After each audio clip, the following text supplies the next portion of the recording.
మీకొక భయంకరమైన ఇల్లు గురించి చెప్తాను. ఈ వీడియో చాలా ఇంట్రెస్టింగ్‌గా ఉంటుంది. ఎక్కడ స్కిప్ చేయకుండా చూడండి. కొంతమంది ఎన్ని చెప్పినా దెబ్బ తగిలేదాకా నమ్మరండి. అలాగే ఆ ఇంటికి వచ్చిన వాళ్ళంతా ఆ ఇంట్లో ఏదో ప్రాబ్లం ఉంది.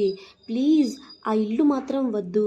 వేరే ఇల్లు ఏదైనా చూడండి అని ఎన్ని విధాలుగా నచ్చచెప్పినా కూడా వినలేదు. అయినా ఆ ఇల్లే కావాలి.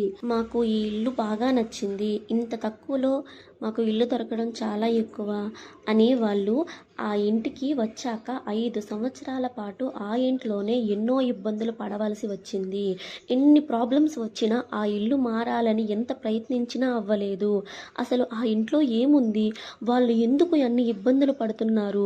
వాళ్ళని ఏ విధంగా అది ఇబ్బందులు పెట్టింది? చివరికి వాళ్ళు ఏం చేశారు అన్నదే ఈ వీడియో. మీకు ఈ వీడియో నచ్చితే ప్లీజ్ సబ్స్క్రైబ్ చేసుకోండి, లైక్ చేయండి.